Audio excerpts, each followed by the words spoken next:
371-bob istig'for xususidagi bob. Alloh taolo dedi: Allohdan mag'firat qilishni so'rang. Niso surasi 106-oyat. Darhol Parvardigoringizga hamd aytish bilan u zotni har qanday sheriklardan poklang va u zotdan mag'firat so'rang. Zero u tavbalarni qabul qilguvchi bo'lgan zotdir. Nasr surasi 3-oyat. Taqvodor kishilar uchun Parvardigorlari huzurida ular abadiy qoladigan, taglaridan daryolar oqib turguvchi bog'lar, pokiza juftlar va Allohning rizoligi bor. Alloh, Parvardigoro, bizlar senga iymon keltirganmiz. Bas, gunohlarimizni mag'firat ayla va bizni jahannam azobidan asra, deydigan sabr qanoatli, iymonlariga sodiq, ibodat itoatli, infoq ehsonli bo'lgan va saharlarda Allohdan mag'firat tilaydigan bandalarini ko'rib turguvchidir. Oli Imron surasi 15-17-oyatlar. Kim biron yomon ish qilsa yoki Allohning buyruqlariga itoat etmasdan o'z joniga jabr qilsa, so'ngra Allohdan mag'firat so'rasa, Allohni mag'firat qilguvchi va mehribon ekanini topar, ko'rar. Niso surasi 110-oyat. Modomiki siz ularning oralarida ekansiz, Alloh ularni hargiz azoblamas va ular mag'firat so'rab turgan hollarida ham Alloh ularni azoblaguvchi emasdir. Anfol surasi 33-oyat. U taqvodor zotlar qachon biron bir fahsh gunoh qilib qo'ysalar yoki qandaydir noloyiq ish qilish bilan o'zlariga zulm qilsalar, darhol Allohni eslab, gunohlari uchun mag'firat kechirim so'raydigan, har qanday gunohni yolg'iz Allohgina mag'firat qilur, bilgan hollarida qilgan gunohlarida davom etmaydigan kishilardir. Oli Imron surasi 135-oyat. Bu bob xususida kelgan oyatlar ko'pdir. 1869-hadis. Ag'arul Muzani roziyallohu anhudan rivoyat qilinadi. Rasululloh sollallohu alayhi va sallam: mening qalbim ham zikrdan to'xtab to'silib turadi. Albatta men ham har kuni Alloh taologa 100 marta istig'for aytaman, dedilar. Imom Muslim rivoyati. 1870-hadis. Abu Hurayra roziyallohu anhudan rivoyat qilinadi. Rasululloh sollallohu alayhi va sallamni: Allohga qasamki, albatta men Allohga bir kunda 70 martadan ko'p istig'for aytib tavba qilaman, dedilar. Imom Buxoriy rivoyati. 1871-hadis. Abu Hurayra roziyallohu anhudan rivoyat qilinadi. Rasululloh sollallohu alayhi va sallam: mening nafsim qo'lida bo'lgan zotga qasamki, agar sizlar gunoh qilmasangizlar, Alloh sizlarni ketkazib, o'rningizga boshqa gunoh qiladigan qavmni olib keladi. Bas, ular gunohlariga istig'for aytishadi, Alloh esa ularning gunohlarini kechiradi, dedilar. Imom Muslim rivoyati. 1872-hadis. Ibn Umar roziyallohu anhudan rivoyat qilinadi. Rasululloh sollallohu alayhi va sallamning bir majlisda 100 marta Robbighfirli va tub alayya innaka antat tawwabur rohim deb aytganlarini hisobladik. Abu Dovud va Termiziy rivoyati. Termiziy sahih hadis dedi. 1873-hadis. Ibn Abbos roziyallohu anhudan rivoyat qilinadi. Rasululloh sollallohu alayhi va sallam: kim istig'forni lozim tutsa, Alloh taolo unga har bir tanglikdan chiquvchi yo'l va har turli g'amdan kushoyish hamda uni o'ylamagan tomonidan rizqlantirib qo'yadi, dedilar. Abu Dovud rivoyati. 1874-hadis. Ibn Mas'ud roziyallohu anhudan rivoyat qilinadi.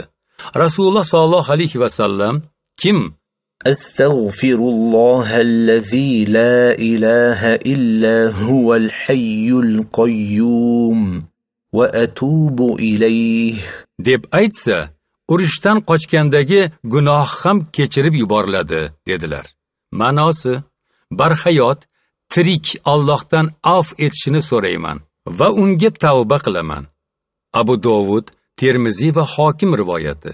Imom Hokim bu hadis Buxoriy va Muslimning shartiga binoan sahihdir degan. 1875 hadis. Shaddod ibn Avs raziyallohu anhudan rivoyat qilinadi. Nabiy sollallohu alayhi va sallam dedilar: istig'forning sayyidi اللهم أنت ربي لا إله إلا أنت خلقتني وأنا عبدك وأنا على عهدك ووعدك ما استطعت أعوذ بك من شر ما صنعت أبوء لك بنعمتك علي وأبوء بذنبي فاغفر لي فإنه لا يغفر الذنوب إلا أنت deyishingdir. Kim buni kunduzi chin dildan aytsa va shu kuni kech kirmasdan vafot etsa, jannat ahlidandir. Kim buni kechasi chin dildan aytsa va tong otmay turib vafot etsa, jannat ahlidandir. Istig'forning ma'nosi: Allohim, Rabbim o'zingsan. Sendan o'zga iloh yo'q.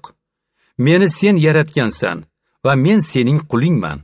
Men qurbim yetganicha sening ahd va paymoning va va'dangda turibman. Qilmishlarimning yomonligidan o'zingning panohingga qochaman. Menga bergan ne'matlaringni ham tan olaman, gunohlarimni ham tan olaman. Meni mag'firat qilgin, chunki sengina gunohlarni mag'firat qilasan. Imom Buxoriy rivoyati. 1876 hadis. Savbon raziyallohu anhudan rivoyat qilinadi.